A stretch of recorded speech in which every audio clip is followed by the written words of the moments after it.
नमस्कार। प्रस्तुत है उषा प्रियंवदा जी की लिखी कहानी मान और हट। जब बारात देखकर अमृता की सखियां अंदर आईं तो वे बहुत शांत थीं। अमृता ने उत्सुक आंखों से उन्हें देखा, पर किसी ने उसके भावी पति के बारे में कुछ नहीं कहा। आशंका से अमृता का हृदय धड़क उठा, पर वह कुछ नहीं बोली, सिर झुकाए बैठी रही। अन्य स्त्रियां भी बारात देखकर अंदर आ रही थीं। एक ने लंबी आह भरकर कहा, अपना अपना भाग्य है, कैसी चांद सी बेटी है और कैसा वर। उसकी नज़र जब सिमटी सिकुड़ी अमृता पर पड़ी तो वह अचकचाकर चुप हो गई। अमृता अपनी गोरी कलाई में पड़े चमकते गहनों और गुड़ियों को देख रही थी। अनायास ही आंखें भर आईं और आंसू चू पड़े। आकुल हो सुषमा ने कहा, यह क्या पगली, रोती क्यों है? सभी कुछ तो मिला है तुझे। जरा सी देर को जब अन्य सखियां हट गईं तो अधीर हो अमृता ने भरे कंठ से पूछा, सुषमा सच बता। सुषमा की आंखों से एक आंसू टपक पड़ा। केवल रूप से क्या होता है अमृता, और सब बातों में वह बहुत अच्छे हैं, सुषमा ने उसे ढांढस बंधाते हुए कहा। और सच ही, और सब बातों में मुकुल बहुत अच्छा था। धनी जज का अकेला बेटा, सुशिक्षित, अच्छी नौकरी, पर अमृता को इन सब से क्या करना। उसके दिल में तो इस बात ने गहरा घाव कर दिया था कि उसका पति अत्यधिक कुरूप है। झीना घूंघट उठाकर जिसने भी वधू का मुख देखा उसने मुकुल का भाग्य सराहा। उसकी प्रशंसा का हर शब्द अमृता के दिल पर घूंसों सा लगा। उसका मन होता कि घूंघट फाड़कर फेंक दे, स्त्रियों का मुंह नोच ले और दीवार से सिर टकरा टकरा कर मर जाए। पर वह वैसी ही शांत सिर झुकाए बैठी रही। बड़ी बड़ी काली आंखों में आंसू उमड़ते रहे और सिसकियां अपने में दबाए वह चुप बैठी रही। मुकुल को उन्हीं सब बातों की साध थी जो हर एक युवक को होती है, और शायद भाग्य से उसे ऐसी पत्नी भी मिल गई थी जो देखने में अनन्य सुंदरी थी। पर मुकुल ने एक बार भी यह सोचने की कोशिश नहीं की कि उस उर्वशी सी अमृता के भी ना जाने क्या क्या अरमान होंगे। उसकी समझ में स्त्रियों को केवल यही चीज़ें चाहिए, रुपया, अच्छे अच्छे कपड़े, गहने, नौकर चाकर और मोटर, और वह यह सब चीज़ें अमृता को दे सकता था। जब कई दिन बीतने पर भी जगमग जगमग करते आभूषणों के बीच भी अमृता का मुख कुम्हलाया ही रहा तो मुकुल से न रहा गया। स्वर में विष भरकर बोला, क्या किसी पुराने प्रेमी से बिछुड़ जाने का गम है? यह एक ऐसी चोट थी कि अमृता तड़प उठी। उसकी आंखों से चिंगारियां सी झड़ीं। बोली, कोई भी आंख वाला समझ सकता है कि मुझे किस बात का गम है। मुकुल एक क्षण को अवाक रह गया, फिर कहा, ओह, तो क्यों नहीं अपने माता पिता से कह दिया कि तुम्हें कामदेव चाहिए? आंसुओं से भीगे स्वर में अमृता ने कहा, वही लोग तो मेरे लिए दुश्मन हो गए। तब फिर मुझे क्यों दोष देती हो? मुझे तुम्हारी जैसी हजारों मिल सकती थीं। अमृता ने कुछ नहीं कहा, चुपचाप सिसकती रही। मैं तुम्हारी जैसी हजारों को खरीद सकता हूँ। तुम्हें अगर अपने रूप का घमंड है तो मैं भी तुम्हें दिखा दूंगा। सिसक कर डूबे स्वर में अमृता ने कहा, आपको अपनी दौलत का घमंड है तो मैं भी आपको दिखा दूंगी। मुकुल बाहर निकल आया। क्रोध से उसने दरवाज़ा धड़ाम से बंद किया। जरा गुरूर तो देखो, अभी 5 दिन हुए हैं शादी को, बराबर से ज़बान चलाती है। अमृता फूट फूट कर रो रही थी। शक्ल सूरत तो ऐसी है कि जी चाहता है कि आंखें फोड़ ले। ऊपर से यह मिजाज, अगर ज़रा देखने में गनीमत होते तो शायद ज़मीन पर पैर नहीं रखते। सोचते होंगे कि अमृता रुपए पर बिक जाएगी। अभी समझा नहीं है कि अमृता किस मिट्टी की बनी है। फिर अमृता कुछ दिन और रही, मगर मुकुल उससे नहीं बोला। सोचता था कि पतिव्रता स्त्री की भांति वह आकर पैरों पड़ेगी, क्षमा मांगेगी, मगर वह नहीं आई। अमृता सोचती थी, मैं क्यों जाऊं? बात शुरू तो उन्होंने की है। यह तो नहीं कि अपने आचरण से अपनी कुरूपता को ढांकने का प्रयत्न करें, ऊपर से धौंस जमाते हैं। एक दिन अमृता चली आई।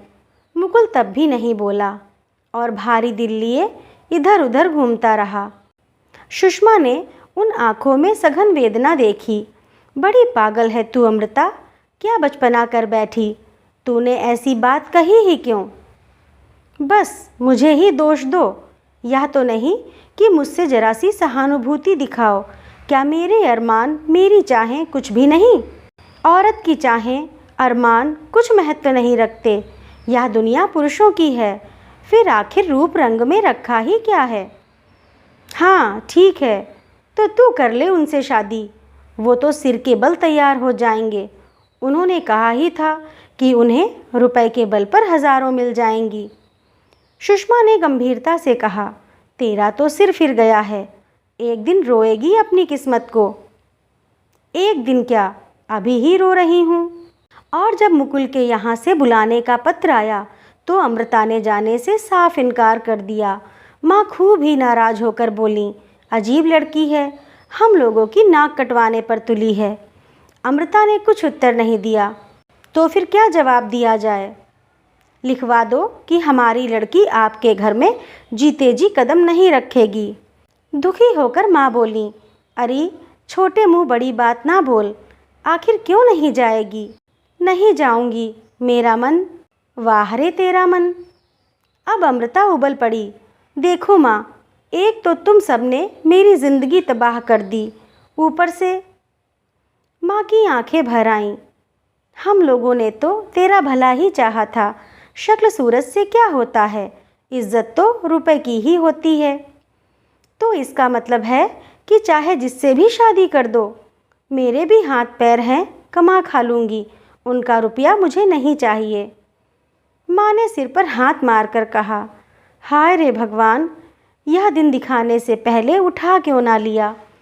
पान फूल की तरह तुझे पाला पोसा। अमृता झुंझला पड़ी।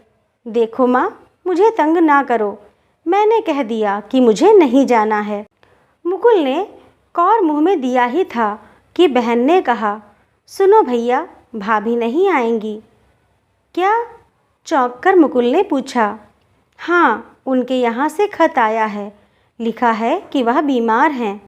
मुकुल का दिल ना जाने कैसा कैसा सा हो गया। अमृता बीमार है, वह बिना खाए ही उठाया, आकर सिगरेट सुलगाई और खोया सा दूर देखने लगा। अमृता कितनी सुंदर है, आंखें कितनी नशीली हैं, होंठ कितने भरे हुए, बातचीत और उठने बैठने में कितना आकर्षण, और उसकी वह प्रगाढ़ वेदना, वह दर्प और तेज़ी। मुकुल ने सिगरेट पैरों से कुचल दी। एक ख्याल काले बादल की तरह आया और छा गया। वह आना नहीं चाहती। मुकुल ने सोचा, क्योंकि मैं इतना बदसूरत हूँ, मैं काला हूँ, भद्दा हूँ, पर इसमें मेरा क्या दोष? मैंने तो सदा ही सुंदर पत्नी चाही थी और मुझे मिली भी। मैं अमृता को सब कुछ दे सकता हूँ, उसे रानी की तरह रख सकता हूँ। अकेला बेटा हूँ, 1100 पाता हूँ। और फिर ऐसा ही था तो क्यों नहीं उसने मुझे शादी से पहले देख लिया? अगर उसे अपने रूप पर मान है तो मैं भी अपने हट का पक्का हूँ। झुकेगी तो अमृता, वह नारी है, पत्नी है, मैं पति हूँ। पर मुकुल अमृता को नहीं जानता था। बार बार मुकुल के पिता ने बुलाया पर अमृता नहीं आई। हार कर वे लोग चुप हो रहे। मुकुल बार बार उसे पत्र लिखने की सोचता, मगर ना जाने क्या उसे रोक देता। शायद अपने पुरुष होने का आत्माभिमान। दिन बीतते गए। अमृता को लगा कि वह खोखली हो गई है। एक निरर्थकता की भावना उसके मन प्राणों पर छा गई थी। ऐसा लगता कि वह पथ भूल गई है, अब कभी मंजिल तक ना पहुंच पाएगी। कभी अपने विवाह की बात सोचती तो वह दुस्वप्न सा लगता। वह सोचती कि काश यह सपना टूट जाए और वह अपने को वही बेफिक्र अमृता पाए। अमृता जिसे अपने समान ही सुंदर पति पाने का अरमान था, पर क्योंकि वह सपना नहीं था इसीलिए नहीं टूटा। वह सत्य था, कटु और कठोर सत्य। अगर कोई सखी नेत्रों में उत्सुकता और स्वर में विदर्भ भरकर पूछती, अरे अमृता, ससुराल कब जाओगी? तो वह स्वर को यथासाध्य सहज बनाकर कहती, पहले पढ़ाई तो ख़त्म कर लें। धीरे धीरे खबर मुकुल के घर वालों तक पहुंच गई कि पढ़ाई का केवल बहाना है, अमृता आना नहीं चाहती है। समाचार की पुष्टि करती हुई मुकुल की दूर के रिश्ते की बुआ बोली, ए भाभी, तुम ना जाने क्यों उस पर फिसल गई। आजकल की पढ़ी लिखी लड़कियां ऐसी ही होती हैं। खैर, अब भी क्या बिगड़ा है, मुकुल को हज़ारों मिल जाएंगी। अरे दूर क्यों जाती हो, मेरी ही देवरानी की चाची की बहन है, देखने में ऐसी कि अप्सरा, कामकाज में होशियार, नाचे वाह गाए वाह। मुकुल की माँ की आंखें भर आईं। मुझे क्या पता था, देखने में तो ऐसा भोला मुंह है उसका, और देखो ना, मुकुल अलग पीला पड़ता जा रहा है। तब फिर क्या है, मैं कहूँगी अपनी देवरानी से। माँ ने जल्दी से कहा, नहीं नहीं, ऐसी बात थोड़े ही है, पढ़ लेगी तो वह आएगी ही। मगर बाद में उन्होंने जितना इस बात पर सोचा उतनी ही उपयुक्त लगी। उन्होंने निश्चय किया कि अब अगर अमृता नहीं आई तो जाड़ों में मुकुल की दूसरी शादी कर देंगे। तब तक पहली शादी को काफ़ी दिन हो जाएंगे। और जब उस आखिरी खत का भी जवाब आ गया कि अमृता को पढ़ना बहुत है, इसलिए वह ना आ सकेगी, तब साहस कर उन्होंने प्रसंग छेड़ा, एक लड़की है, सुना है कि अच्छी है। मुकुल ने तीव्र दृष्टि से माँ को देखा। तो क्या, अमृता तो अब आएगी नहीं, बड़े मिजाज हैं उसके। क्या पता था कि ऐसी होगी, उसे भी पता चल जाएगा कि हमारे लड़के के। मुकुल के दिल में टीस सी उठी, माँ तुम भी क्या बेकार की बातें करती हो। और उसके कहने के ढंग में ना जाने क्या था कि फिर किसी को कुछ कहने का साहस ना हुआ। जब अमृता के यहाँ सबने सुना कि वे लोग दूसरी शादी करना चाहते हैं तो सन्न रह गए। अमृता के हठ का यह परिणाम होगा या उन्होंने नहीं सोचा था। सबने उसे डांटा, समझाया, फुसलाया, पर वह अपनी बात पर अटल रही। वह मुकुल के घर नहीं जाएगी, नहीं जाएगी, कर ले वह दूसरी शादी। और अगर घर वालों के लिए वह भार हो गई है तो वह जल्दी ही कहीं नौकरी कर लेगी। परिणाम यह हुआ कि पिता ने उससे बोलना छोड़ दिया। भाई झिड़कने लगे, भाभियाँ पग पग पर अपमानित करने लगीं। अमृता का मुख पीला पड़ गया, दुबले सूखे मुंह पर आंखें और भी बड़ी लगने लगीं। मगर एक आग उसके दिल में धधकती रही। हाँ, गलती उसकी अवश्य थी कि उसने शादी से पहले मुकुल को नहीं देखा। मगर वह कहती भी कैसे कि वह उसे देखना चाहती है। भाई ने कह दिया था कि साधारण है। और फिर मुकुल का यह गर्व, यह मान, एक पत्र भी नहीं डाला। पूरे 2 साल हो गए। अगर मुकुल झुकता तो वह उसे स्वीकार कर लेती, पर स्वयं झुकना उसे मंजूर नहीं था। इस दृढ़ निश्चय ने उसे एक आभासी दे दी। परीक्षा के बाद उसने नौकरी कर ली और सबसे दूर पूना चली गई। मुकुल को एक छीड़ सी आशा थी। अमृता के पूना चले जाने से वह भी टूट गई। उसे विश्वास हो गया कि अमृता ने उससे नाता तोड़ लिया है, शायद सदा के लिए। एक दिन अमृता को एक निमंत्रण पत्र मिला, मुकुल के विवाह का। किसी ने ससुराल से उसके साथ यह क्रूर परिहास किया था जिससे अमृता भी जान जाए। एक आह अनजाने में ही उसके ओंठों तक आ गई। फिर अमृता ने वह पत्र फाड़ डाला और सूने नेत्रों से उन टुकड़ों को देखती रही। मंगल घट पर रखा हुआ नारियल, फूल मालाओं से लिपटे 2 हाथ, किसी और नारी का भविष्य मुकुल के साथ बंध रहा था। एक दिन जब पड़ोस के बच्चों का शोर असहनीय हो गया तो अमृता ने मुंह हाथों से छिपा लिया। वह आंसुओं से भीगा था।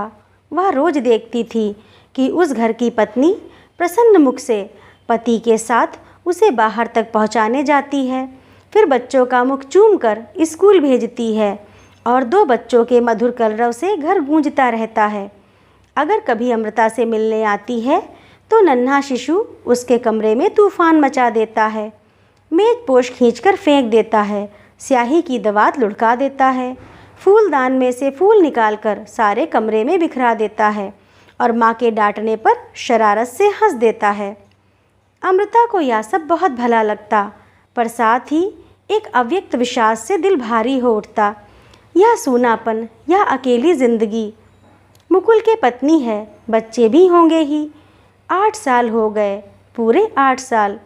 मुकुल पुरुष है, वह अपनी दुनिया बार बार बसा सकता है।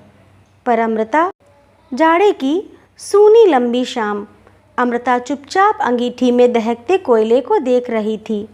एक दिन उसके दिल में भी ऐसी ही आग धधक रही थी, मगर अब वह आग बुझ चुकी थी। बची थी गरम राख। दर्द में उतनी तेजी नहीं थी, मगर अब वह रोम रोम में भिद गया था, नस नस में बस गया था। अमृता ने बाहर नज़र डाली। अंधेरे में एक छाया सी थी। निर्जन सड़क पर एक व्यक्ति भूला भटका सा। शायद यह भी मेरी ही तरह लक्ष्यहीन है। शायद इसके भी कोई घर नहीं है जहाँ यह शाम को जा सके। उस अनजान अपरिचित व्यक्ति के लिए संवेदना से उसका हृदय भर उठा। किसी ने द्वार पर थपकी दी। अमृता ने द्वार खोल दिया और विस्मय से पीछे हट गई। आगंतुक बिजली के नीचे आया। आप? वह जैसे चीख पड़ी। हाँ, मैं ही हूँ, व्यथा से बोझिल स्वर में मुकुल बोला, और उसने एक नन्हे से शिशु को सावधानी से आराम कुर्सी पर लिटा दिया, जिसे वह अपने ओवरकोट से ढके था। अमृता अवाक। अमृता, मेरी पत्नी मर चुकी है। उसके मरने से मेरे लिए कुछ अंतर नहीं है। मैं उसके जीते जी उतना ही अकेला था जितना कि तुम्हारे जाने के बाद से था। मैं जानता हूँ कि तुम मुझे स्वीकार नहीं करोगी, मगर ना जाने क्या मुझे यहाँ तक खींच लाया। एक हल्की सी आशा। अमृता एकटक उसे देख रही थी। 8 सालों में वह बहुत बदल गया था। बरसों का बीमार सा, टूटा टूटा, खोया खोया, उदास और बेहद अकेला। उसके दर्द ने उसे एक स्निग्ध अलौकिक आकर्षण दे दिया था, जिसे केवल अमृता की ही आंखें देख सकीं। शिशु रोया और अमृता ने झपटकर उसे उठा लिया, कंधे से लगाया और धीरे धीरे थपकने लगी। दिल में ना जाने कैसा सा लगा कि आंखों से आंसू चू पड़े। तो दोस्तों, कैसी लगी आप लोगों को यह कहानी? अगर अच्छी लगी हो तो लाइक करिए, शेयर करिए, और ऐसी ही और कहानियों के लिए मेरे चैनल को सब्सक्राइब करिए। धन्यवाद।